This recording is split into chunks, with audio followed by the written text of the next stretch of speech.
Of course বিশ্বাস করা বা না করাটা আপনার ব্যাপার। You are listening to radio food theatre FM. আমি রাসেল আছি সাথে। ঘড়িতে সময় এই মাত্র 12টা হয়ে গেল এবং আপনাদের সবাইকে স্বাগত জানাচ্ছি ভূত এফএম এ। তবে তার আগে সবাইকে জানাই বিজয়ের এই মাসের শুভেচ্ছা। 1971 সালে আমরা জানি যে আমাদের বীর মুক্তিযোদ্ধারা শত্রুর সাথে লড়াই করে জীবনের বিনিময়ে, রক্তের বিনিময়ে, সম্ভ্রমের বিনিময়ে ছিনিয়ে এনেছিল স্বাধীনতা। এক অমূল্য চেতনা আমাদের, এবং এই চেতনা আমরা বুকে ধারণ করতে চাই এবং আমরা জানি যে যতদিন আমরা এই বাংলাদেশ নামের একটি দেশ পৃথিবীর বুকে মাথা উঁচু করে দাঁড়িয়ে থাকবে, ততদিন পর্যন্ত স্বাধীনতার এই চেতনা আমরা বুকে ধারণ করব। আমরা এই উপলক্ষেই একটা গান আমরা রিলিজ করেছিলাম। গান না, ছোট একটা কভার সং আর কি। সেটা আমরা একটু প্লে করতে চাই আপনাদের জন্য এবং তারপরে আমরা চলে যাবো আমাদের ঘটনায়। চলুন শুনে আসি।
রেডিও ফুর্তির পক্ষ থেকে সবাইকে জানাই বিজয়ের শুভেচ্ছা।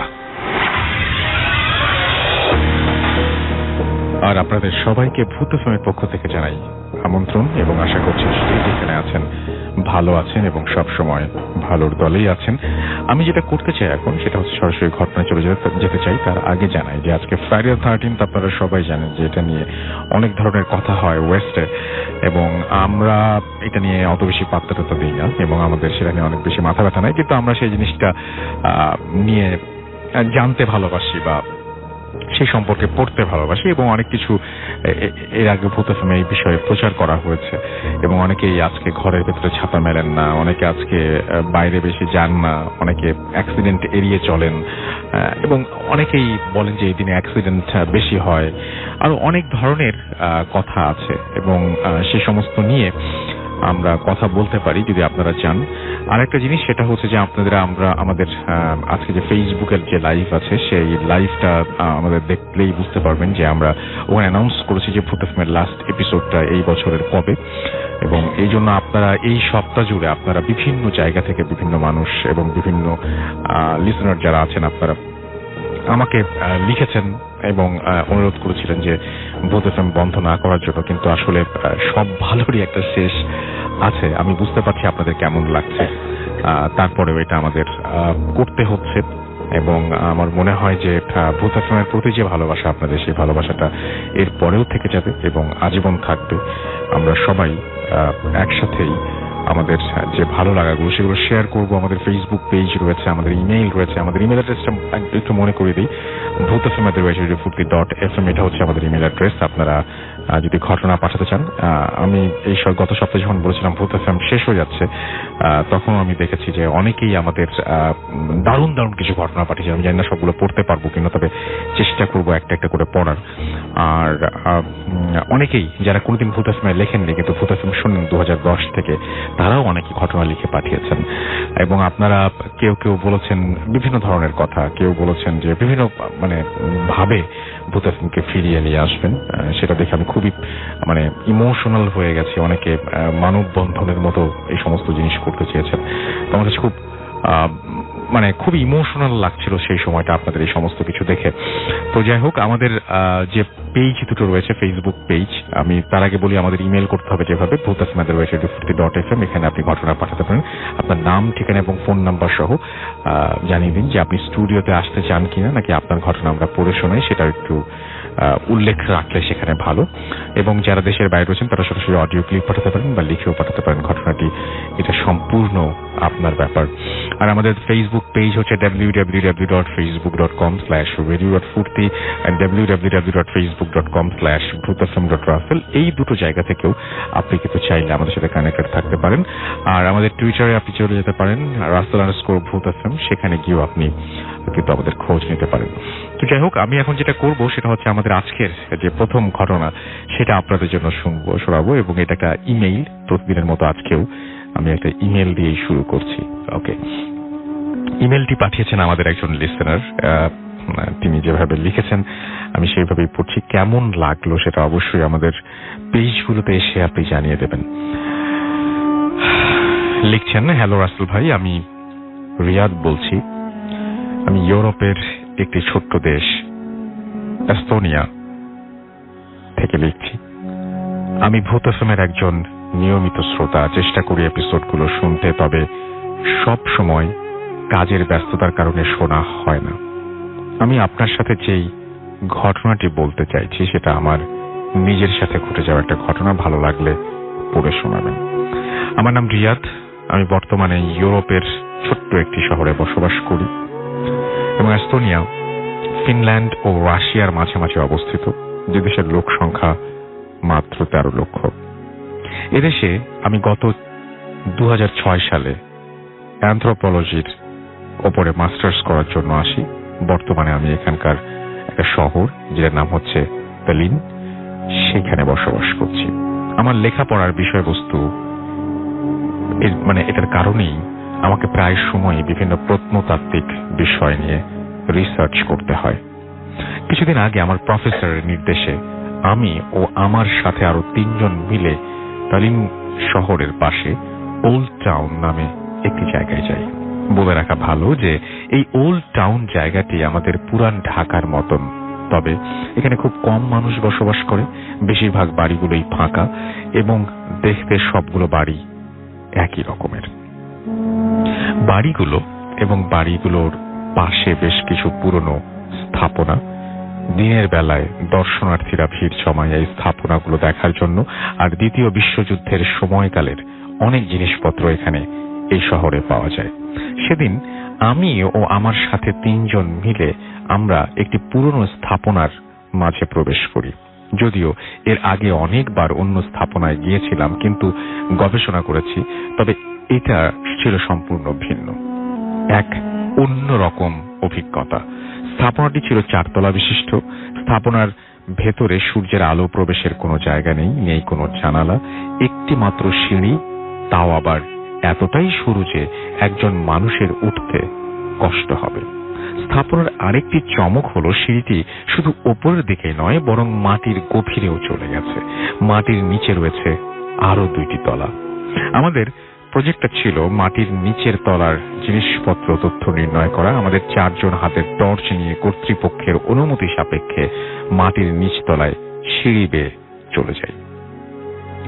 মাটির নিচে প্রথম তলায় কিছু পৌরাণিক জিনিসপত্র থাকলেও দ্বিতীয় তলায় কিছু চমকপ্রদ জিনিস ছিল। তার মধ্যে ছিল দ্বিতীয় বিশ্বযুদ্ধের সময়কার হামলা করা বোমার কিছু অংশ, মানুষের খুলি, কিছু ধাতব পাত্র ও ধাতবের তৈরি বড় বড় কলসির মতো। আমরা আমাদের ডিভাইস দিয়ে জিনিসগুলো পরীক্ষা করতে চাই, করতে হঠাৎ একটি জায়গায় আমার চোখ আটকে যায় একটি মরচে ধরা 4 কোণা ধাতব কৌটা, যেটার গায়ে কিছু একটা লেখা। যে লেখাটা কোনোভাবেই ওই মুহূর্তে লাইটের আলোয় পড়তে পারছিলাম না, কিন্তু কেন যেন আমার খুব আগ্রহ জন্মে সেই ধাতব কৌটাটির ওপর। হয়তো সেই ধাতব কৌটাটি অন্যান্য জিনিসগুলো থেকে কিছুটা ব্যতিক্রম ছিল, সেই কারণেই আমি ওই ধাতব কৌটাটি কর্তৃপক্ষের অনুমতি সাপেক্ষে ল্যাব টেস্ট করার জন্য আমার সাথে নিয়ে যাই এবং ল্যাবে জমা দিয়ে আমি আমার বাসায় ফিরে আসি। সেদিন একটু রাত করেই ঘুমাই। ঘুমের মাঝে আমি একটি অদ্ভুত রকমের স্বপ্ন দেখতে পাই। স্বপ্নে আমি নিজেকে একটি জঙ্গলের মাঝে একটি লেকের পাশে দেখতে পাই, যেখানে আমি একটি কবরের সামনে দাঁড়িয়ে আছি। সকালবেলা ঘুম ভাঙার পর আমি কোনোভাবেই বুঝতে পারছিলাম না এরকম স্বপ্ন কেন দেখলাম। পরের দিন সকালের নাস্তা সেরে হাতে একটা কফি নিয়ে ইউনিভার্সিটির দিকে চলে যাই। ল্যাবে গিয়ে আমি কৌটাটি খোলার চেষ্টা করি এবং অনেক চেষ্টার পর ধাতব কৌটাটি অক্ষত অবস্থায় খুলতে সক্ষম হই। জং পড়ে থাকা সেই কৌটাটির ভেতর অনেক পুরনো একটি ছোট্ট কাগজ পাই, যেটা দেখতে কিছুটা পুড়ে যাওয়া কাগজের মতো, অর্থাৎ হলুদ রঙের কাগজে যদি অনেক দিন ভাঁজ করে রেখে দেওয়া হয় তাহলে যেই লালচে ধূসর রং ধারণ করে সেই রকম। দেখে মনে হচ্ছে এটি দ্বিতীয় বিশ্বযুদ্ধ কিংবা তার আগের সময়কার। কাগজটি খোলার পর আমি একটি অদ্ভুত রকমের নকশা এবং কিছু লেখা দেখতে পাই। লেখাটি রাশিয়ান ভাষায় ছিল, আর আমি এই ভাষা জানি না বলে কাগজটি রাশিয়ান জানে এরকম একজন রিসার্চারের কাছে পাঠিয়ে দেই। সে কাগজটি স্ক্যান করে পরীক্ষা করতে শুরু করে। পরদিন সে আমাকে জানায় যে কাগজে রাশিয়ান ভাষায় তাদের পৌরাণিক এক দেবতার নাম এবং কিছু মন্ত্র আছে। সেই সাথে সেই নকশার কথা জিজ্ঞেস করলে জানা যায় এটি একটি জায়গায় নকশা, যেটা কিনা কেইলা নামে একটি গ্রাম নির্দেশ করে। এটা জানার পর এই বিষয়টি নিয়ে আমাদের টিমের আগ্রহ আরো বাড়তে থাকে। পরদিন সকালে কেইলা গ্রামের উদ্দেশ্যে আমরা রওনা দেই। নকশা থেকে পাওয়া ধারণা অনুযায়ী আমরা গ্রামের ভেতরে একটি জঙ্গল আছে, সেখানে যাই। আমরা জঙ্গলের ভেতর প্রায় 2-3 কিলোমিটার হাঁটতে থাকি শুধুমাত্র সেই নকশাটির পরিশেষ দেখব বলে রাখা ভালো, ওই গ্রামের মানুষজনের কাছ থেকে শোনা ওই জঙ্গলে নাকি দিনের বেলাতেও মানুষ যাতায়াত করে না, কি নাকি সমস্যা হয়। আর জঙ্গলটা গাছগাছালিতে এতটাই ঘন যে সূর্যের আলোটুকুও ঠিকভাবে পৌঁছয় না। অবশেষে নকশা অনুযায়ী জঙ্গলের মাঝে একটি জায়গায় রাস্তা শেষ হয়ে যায় এবং অন্য দিক থেকে রাস্তা এসে ঠিক একই জায়গায় মেলে। বলা যায় আমরা একটি গোল চত্বরে পৌঁছে যাই। আমাদের সেখানে ছোট্ট একটি লেক দেখতে পাই, কিন্তু লেকটা দেখার পরে আমার শরীরটা কেমন যেন করে ওঠে, কারণ ঠিক এইরকম দেখতে একটা লেক আমি গতকাল রাতে স্বপ্নে দেখেছিলাম। লেকের পানি থেকে কেমন যেন তীব্র দুর্গন্ধ বের হচ্ছিল, আর লেকের প্রায় শুকিয়ে যাওয়া পানি ছিল কালো বর্ণের। আমার টিমের একজন, যার নাম ছিল অ্যান্ড্রু, সে লেকের ঠিক দক্ষিণ পাশে দুটো গাছের মাঝামাঝি একটি উঁচু জায়গায় আবিষ্কার করে, যেটা কিনা নকশায় নির্দেশ করা ছিল। আর নকশায় এও বলা ছিল যে ওই উঁচু জায়গাতে দেবতার প্রাণ শক্তি লুকায়িত আছে। আমার টিমের অ্যান্ড্রু ছিল ক্যাথলিক আর বাকি দুজন ছিল নাস্তিক। তারা ডিসিশন নেয় যে তারা ওই উঁচু জায়গাটিতে ঘুরে দেখবে কি আছে, কিন্তু আমার কেন যেন খুব বেশি একটা ভালো লাগছিল না। বারবার গত রাতের স্বপ্নের কথা মনে পড়ছিল। খোঁড়াখুড়ি করার যন্ত্রপাতি না থাকায় সেদিন আমরা ফিরে চলে আসি। সেদিন রাতে বাসায় এসে নিজের রান্না ও ডিনার শেষে অনেক লেট হয়ে যায় আমাদের। বিছানায় পিঠ লাগাতেই ঘুম চলে আসে। কখন যে ঘুমিয়ে যায় নিজেই টের পাইনি। সেদিন রাতেও আমি সেই আগের রাতের সেম স্বপ্নটা দেখতে পাই এবং আরো দেখতে পাই যে কে যেন একজন আমাকে বলছে সেই জঙ্গলের মাঝে লেকের কাছে না যেতে, বারবার আমাকে হাত দিয়ে না যাবার জন্য নির্দেশ করছে কিংবা কোনো কিছু বারণ করছে। সকালে প্রচন্ড মাথা ব্যথা নিয়ে ঘুম ভাঙে, কিন্তু কোনোভাবেই আমি স্বপ্নের ব্যাপারটা মেটাতে পারছিলাম না। প্রতিদিনের মতো আজকেও আবার ল্যাবে চলে যাই এবং আজকে একটু আগে কাজ শেষ করে আমরা ওই জঙ্গলে বেরিয়ে পড়ি। আমি আবার আমার গত 2 রাতের স্বপ্নের কথাটা কোনোভাবেই আমার টিমের কাউকে বলতে পারছিলাম না, কারণ তারা কেউ আমার কথা বিশ্বাস করবে না। আজকে কেন জানি আমার টিম মেম্বার অ্যান্ড্রু যেতে চাইছিল না, তবে সবার কথায় পরে সে যেতে রাজি হয়। আর আমি কেমন যেন ভয় পাচ্ছিলাম, আবার কৌতূহল হচ্ছিল। মনে হচ্ছিল যদি ভালো একটা কিছু পেয়ে যাই তাহলে আমার থিসিসের কাজে সহায়ক হবে।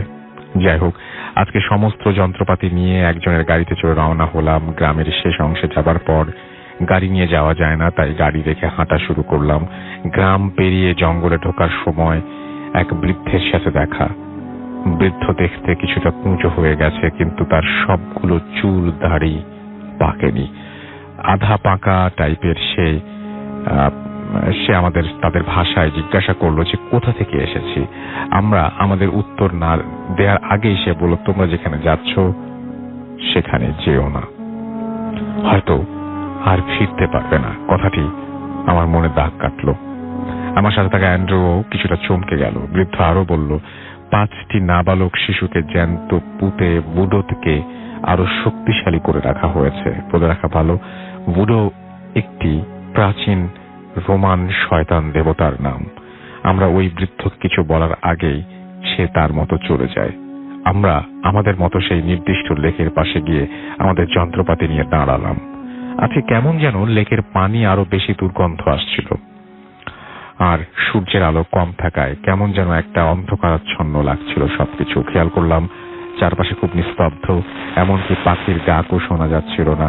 খুব স্তব্ধতা বিরাজ করছে ওই জায়গাটার চারপাশে। যাই হোক, আমরা আমাদের কাজ শুরু করে দিলাম। যেহেতু জায়গাটা জঙ্গলে, কারো ব্যক্তিগত প্রপার্টি নয়, তাই মাটি খোঁড়ার জন্য কোনো অনুমতি নেওয়ার প্রয়োজন হয়নি।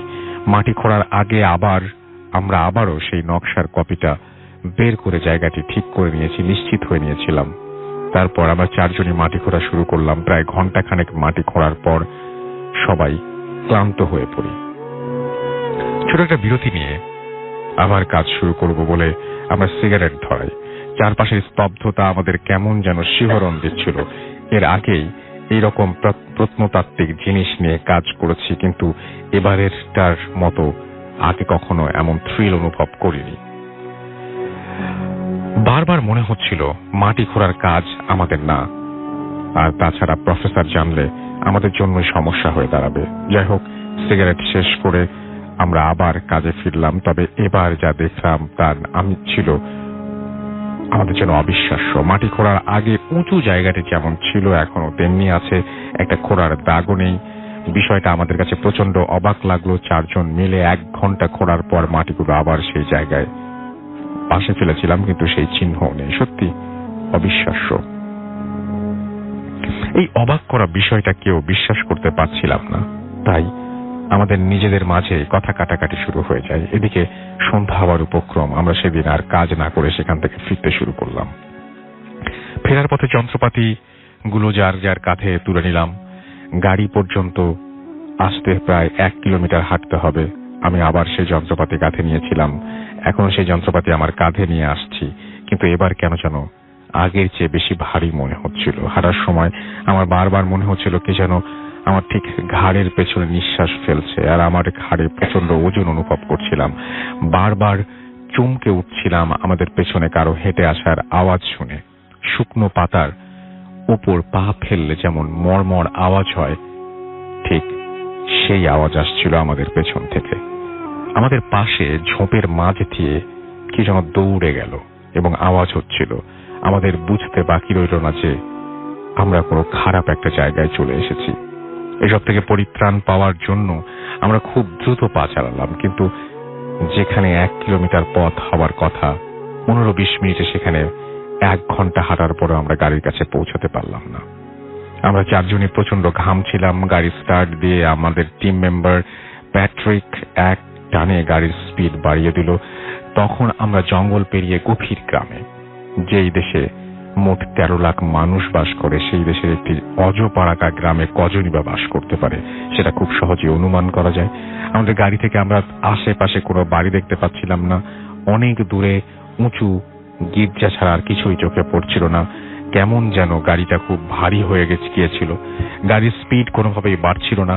মনে হচ্ছিল একটা কিছু গাড়িটাকে পেছন থেকে টেনে ধরেছে। মোটামুটি বেশ কিছুক্ষণ পর আমরা শহরে প্রবেশ করি। সেদিন রাতে আমি এক মুহূর্তের জন্য ঘুমোতে পারিনি। বারবার সেই স্বপ্ন আর স্বপ্নের সাথে মিলে যাওয়া জায়গাটির কথা মনে পড়ছিল। পরদিন সকালে জানতে পারি আমাদের সাথে থাকা আর একজন টিম মেম্বার টেরেন্স গত রাতে সিঁড়ি থেকে পড়ে পা ভেঙেছে, আর অ্যান্ড্রু প্রচন্ড জ্বর। প্যাট্রিকের সাথে কথা বলার পর জানতে পারলাম যে প্যাট্রিক নাকি সেদিন জঙ্গল থেকে ফেরার পথে এক অদ্ভুত রকমের জিনিস দেখে, যেটা কিনা সারা গায়ে ছোপ ছোপ দাগ, মুখটা কিছুটা ঘোড়ার মতো, আর হামাগুড়ি দিয়ে সেই উঁচু জায়গা থেকে পেছন পেছন আসছিল। অ্যান্ড্রু সুস্থ হবার পর ওর কাছ থেকে জানতে পারি আমি যেই স্বপ্ন দেখছিলাম ও নাকি সেম স্বপ্ন দেখেছিল, কিন্তু লজ্জায় কাউকে কিছু বলতে পারেনি। তখন বুঝতে পারি কেন অ্যান্ড্রু সেদিন যেতে চাইছিল না। কিন্তু দুইজন একই রকম স্বপ্ন দেখা আবার বাস্তবে সেটার সাথে মিল পাওয়া সবকিছুই কি কাকতালীয়? আর প্যাট্রিকের বর্ণনা দেওয়া সেই অদ্ভুত জিনিসটির ব্যাখ্যা, এগুলো সবই কি মিথ্যা? পরে আমরা স্থানীয় লোকজনদের কাছে জানতে পারি দ্বিতীয় বিশ্বযুদ্ধের সময় অনেক লাশ ওই জঙ্গলের মাঝের লেকে ফেলা হয়েছিল, আর তারও আগে লেকের ওপর উঁচু জায়গাটাতে কজন মহিলা 5টি বাচ্চাকে জ্যান্ত পুঁতে ফেলেছিল তাদের বুডো নামের দেবতাকে সন্তুষ্ট করার জন্য। আর তারপর থেকেই ওই জায়গাটি অভিশপ্ত জায়গা হিসেবে পরিচিত আর পরিত্যক্ত ঘোষণা করা হয়। আমরা এখনো যখন সেই দিনটির কথা ভাবি তখনই আমাদের সেই রহস্যের হাতছানি দেয়। আমি এখনো আমার স্বপ্ন আর বাস্তবতার কোনো ব্যাখ্যা, কোনো সুরাহা পাইনি। এই ছিল ঘটনা, এবং আশা করছি যে এই ঘটনাটি আপনাদের ভালো লেগেছে, এবং ভালো লাগলে অবশ্যই আমাদের জানাবেন। আমাদের ইমেল করতে পারেন। আমাদের ইমেল অ্যাড্রেস হচ্ছে bhutfm@radiofurti.fm, which is bhwtfm@radioforti.fm।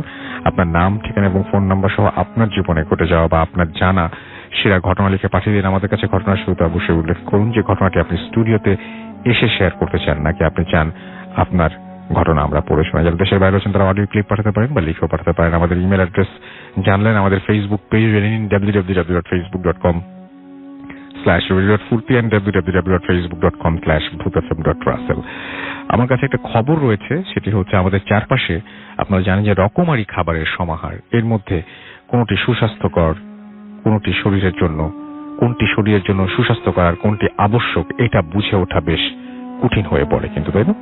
তাই পুষ্টি এবং স্বাস্থ্য সংক্রান্ত নির্দেশনা যদি আপনি পেতে চান একদম ফ্রিতে, তাহলে কল করুন 0800161271।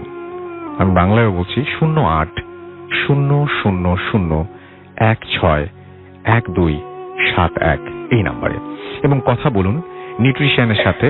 এবং নেসলে বাংলাদেশ কল সেন্টারে প্রতি শনি থেকে বৃহস্পতিবার সকাল 10টা থেকে সন্ধ্যা 7টা পর্যন্ত। বা চমৎকার!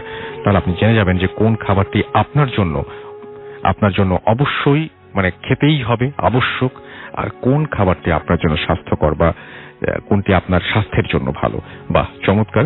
খুব সহজে আপনি এখান থেকে জেনে নিতে পারবেন। আশা করছি যে এটা আপনার জন্য ইনফরমেশন অনেক হেল্পফুল হবে।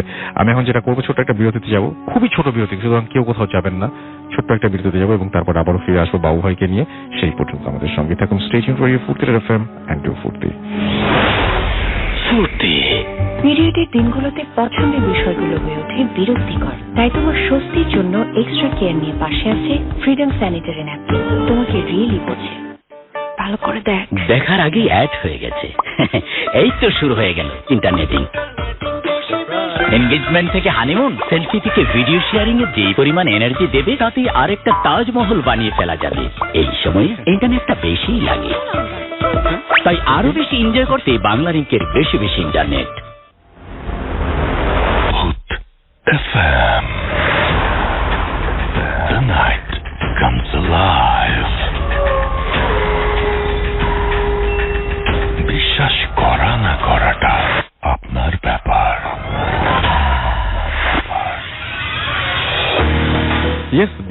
করা বা না করাটা আপনার ব্যাপার। You are listening to radio ফুরতের FM। আমাদের সঙ্গে আছেন আহমেদ বাবু এই মুহূর্তে, এবং আমরা কোনো কথা না বাড়িয়ে সরাসরি চলে যাব তার কাছে, তার ঘটনা শোনার জন্য। আপনারা সবাই অধীর আগ্রহে বসে আছেন, আমি জানি, আমিও অধীর আগ্রহে বসে আছি।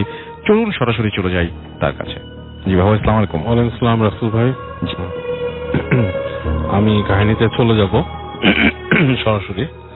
আর এই কাহিনীটা আমাকে বলেছে হচ্ছে সুনীল, ওর দাদার আমলের কাহিনী। সম্ভবত এটা তখন নাকি আপনার দেশ বিভাগের আগে, একদম ভারতবর্ষ ছিল সে সময়কার কাহিনী। তো এই কাহিনীটা হচ্ছে যে একটা জমিদার বাড়ি, এটা হচ্ছে ময়মনসিং এর এদিকে ছিল আর কি, ময়মনসিং এর দিকটাতে। তো তখন ভারতবর্ষ আর কি বড়, এবং যে কাহিনী বলেছে তার দাদা সে সময় ওই তাদের জমিদারি প্রথাটা উঠে যাচ্ছে আর কি, তখন উঠে গেছে এবং সম্পত্তি ভাগ হয়েছে। এরকম সময় তার দাদা শহরে ছিল আর কি, কলকাতায় ছিল। তার দাদার ডাক পড়ে আর কি, যে বলে যে তোমার সম্পত্তির এটা ভাগাভাগি করে তুমি তোমার যা যা আসে সেগুলো নিয়ে যাও আর কি। তো ওর ফ্যামিলিতে দুঃসম্পর্কের কিছু আত্মীয় ছিল এবং ওর দাদা ছিল আর কি সেখানে, সেই ইসে আর কি। তো শুনলে দাদা যখন নাকি ময়মনসিং এ আসে, তার কলকাতার জব ছেড়ে, চাকরি ছেড়ে, তিনি চাকরি করতেন আর কি। তো সেই সময়টা আর কি ওই জায়গাটা আর কি বেশ পাহাড়ি টাইপের ছিল, মানে খুব বেশি মানে একটু জঙ্গল ঘেরা, পাহাড় টাহাড় আছে এবং মানে বেশ বন্য পরিবেশ আর কি। এর মধ্যেই তার পুরুষদের জমিদারি ছিল এবং তারা ছিলেন বেশ অত্যাচারী টাইপের আর কি, অত্যাচারী টাইপের। এবং পরবর্তীতে আর কি তারা মানে যারা যিনি লাস্ট চলে যান আর কি এবং তার হিসাবটা করে যান, যে তিনিও আর কি বেশ মানুষের রোষানলেই পড়েন আর কি, এরকম একটা অবস্থা ছিল। এবং অতীতে কিছু তাদের ফ্যামিলির কিছু মানুষকে মানুষ মেরেও ফেলছে, এরকম কিছু। যাই হোক, শুনলে দাদা যখন ওখানে যায় তখন যে দেখে যে পরিবেশটা মোটামুটি তখন আর জমিদারির ব্যাপারটা নেই ওখানে। তবে তার যে উকিল তিনি এবং তাদের যে ম্যানেজার ছিলেন তিনি ওই বাড়িটাতে তাকে নিয়ে যান আর কি, নিয়ে যে ওখানে রাখেন, দেখান বাড়িটা, বিশাল বাড়ি, এবং তার অন্যান্য যে জিনিসগুলো বুঝে নেওয়ার সেগুলো তাকে বোঝাতে থাকেন। এবং তার এক দুঃসম্পর্কের এক হয় আর কি, মানে যেটাকে বলে জেঠি বা সামথিং ছিল আর কি।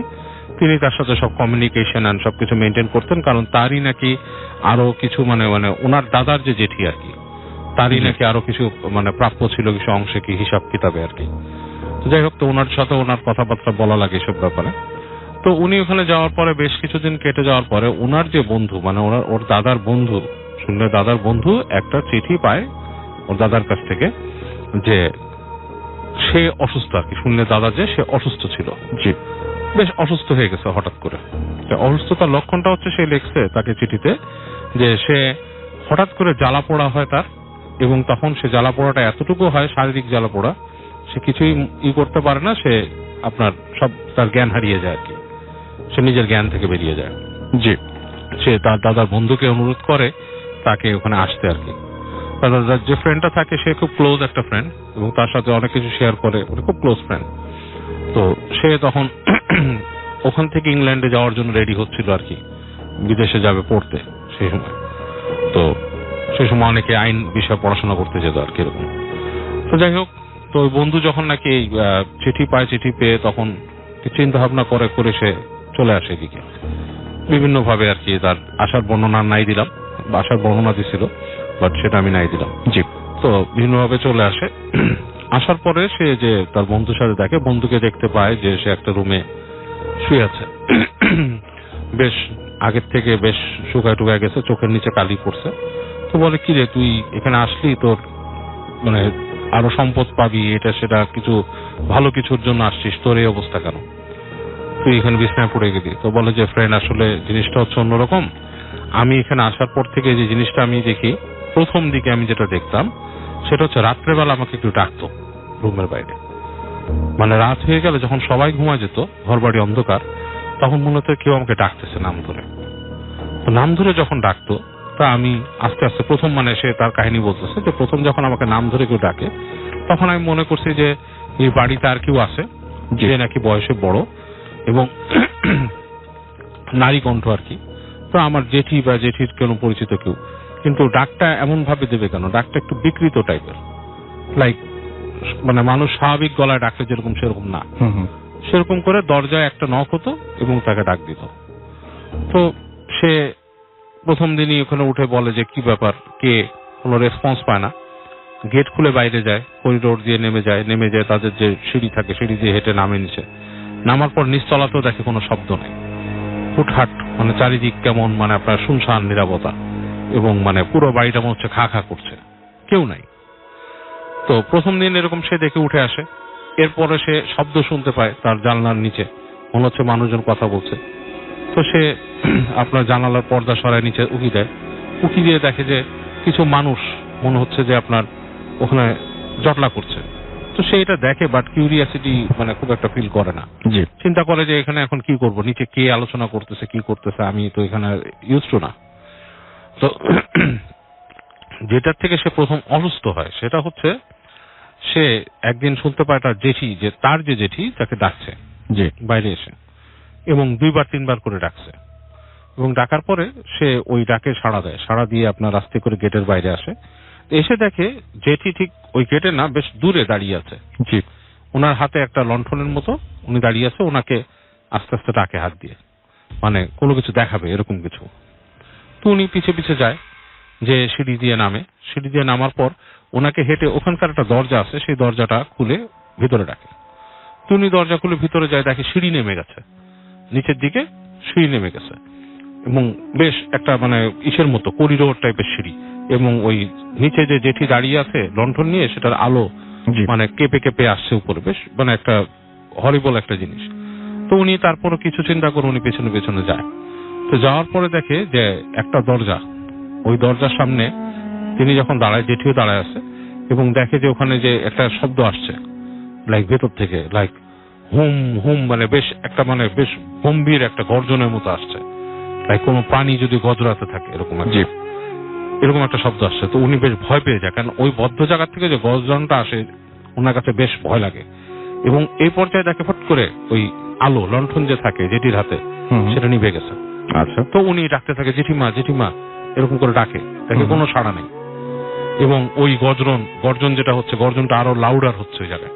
আচ্ছা। উনি ব্যাক করে আসতে যায় দেখে দরজা লাগানো, মানে যেই সিঁড়ির গোড়ায় যে দরজাটা সেটা লাগানো। তো উনি অনেক দরজা নক করে চিৎকার করে, মানে মানুষের নাম ধরে ডাকে, কেউ আসতেছে না।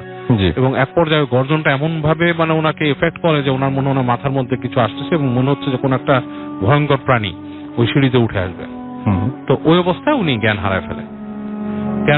তো ওনার কতক্ষণ জ্ঞান হারালো ছিল উনি জানে না, বাট ওনার যখন জ্ঞান ফেরে তখন দেখে যে উনি ওনাকে ঘাটে শোয়ানো, মানুষজন আশেপাশে আছে, জিজ্ঞেস করে কি হয়েছে, তখন বলে যে আমি এরকম এরকম দেখছি।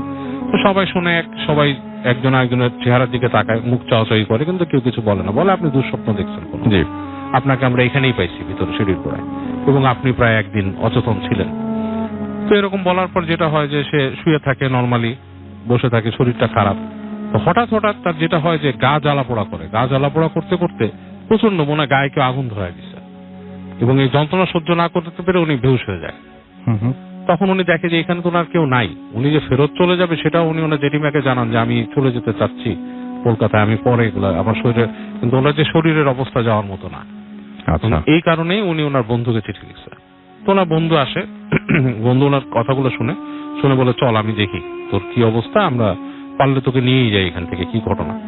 তো বন্ধু যেটা করে, ওনাকে রেখে ওর দাদার ফ্রেন্ড যে, সে একটু মানে ওই জায়গায় ঘোরাফেরা করার চেষ্টা করে, মানে কি ঘটনা, এরকম কেন, ও যেখানে দরজার কথা বলছিল ওখানে যে উনি একটা দরজা দেখে নেমে যায়, কিন্তু দরজাটা তালা মারা, দরজাটা তালা লাগানো। ওনার জেঠিকে উনি জিজ্ঞেস করে যে এরকম কিছু হয়েছিল, আপনি কি রেখে, বলকে না, কিভাবে, এটা কি সম্ভব, আমি ওকে কেন নিয়ে যাব।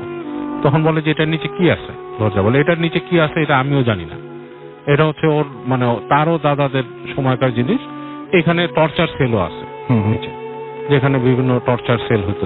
তারপর ওখানকার আপনার ওদের যে নাচের নৃত্যশালা, বলরুম যেটা, ওইটাও আছে ওখানে। বলে এই দরজা দিয়ে অনেক জায়গায় যেতে হয়। তো ওনার বন্ধুর খুব কিউরিয়াসিটি জাগে ব্যাপারটা নিয়ে। উনি বলে জেঠিমা আমাকে কি আপনি চাবি ম্যানেজ করে দিতে পারবেন? বলে না, এই গেটের চাবি এখানে নাই, আপনি ম্যানেজারের সাথে কথা বলেন, উনি যদি আপনাকে কোনোভাবে ব্যবস্থা করে দিতে পারেন। তো উনি যান ম্যানেজারের সাথে, অনেক রিকোয়েস্ট করেন, বলেন যে আমাকে চাবি দেন, আমি দেখতে চাই কি ঘটনা, ওর কি হলো, আর ও কেন এরকম অসুস্থ হচ্ছে। তো এটারও কোনো মানে আসলে ম্যানেজার কিছু বলে না। তো ওনাকে যেটা করে, একদিন এরকম উনি বসে আছে এক জায়গায়, ওই বসে ছোট্ট একটা দোকান ওখানে, সেখানে ওই সময়কার সময় গরুর দুধের চা তৈরি হতো আর কি। তো উনি ওখানে বসে বসে বাইরে গ্রামের একটা গুড়ের চা খাচ্ছে আর কি। তো এই সময় ওই বাসার একজন ভৃত্য, যে খুব বয়স্ক, সে এসে বলে যে বাবু আপনার সাথে একটু কথা বলতে চাই। তো উনি বলে যে কি ব্যাপার, কি নিয়ে কথা বলবো? বলে যে আমি ওই বাবুর সুনীল বাবু, ওই যে বাবু যে আছে ওনার যে অসুস্থতা, উনি যে অসুস্থ কেন আপনাকে আমি বলতে চাই কি হয়েছে। তো বলতেছে কি ব্যাপার? বলে যে ব্যাপার হচ্ছে যে ওনাদের এই বাড়ির সম্পত্তি নিয়ে অনেক ব্যাপার আছে, ওনার জ্যাঠার ছেলেরাও অনেক আগ্রহ, ওনারা খুব অত্যাচারী ছিলেন। আচ্ছা। তো সম্ভবত ওনার জেঠিমা অনেক জানে, মানে জাদুটোনা জানে, উনি জাদুটোনা করছে। আর ওই যে আপনি যে রুমে ঢুকতে চান, যেখানে ঢুকতে মানে উনি যে ভয় পাইছে বলতেছে, ওখানে কিন্তু উনি আসলেও ঢুকছে, কারণ ওইখানে কিন্তু ঢুকে ওনার জেঠিমা মাঝে মাঝে আপনাকে মিথ্যা বলছে যে ওখানে ঢুকে না।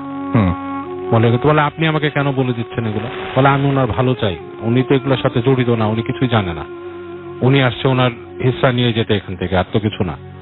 কিন্তু এখানে এরকম হয়, ওইখানে একসময় ওখানে অত্যাচার করতে ওখানে বাঘ পালতো উনি, একদম অন্ধকার কুঠুরির মধ্যে বাঘ রাখতো উনি, এবং ওই বাঘের মুখে ওনার যাকে মানে মৃত্যুদণ্ড দেওয়া করতো ঠেলে দিত, বাঘের মুখে ঠেলে দিত উনি।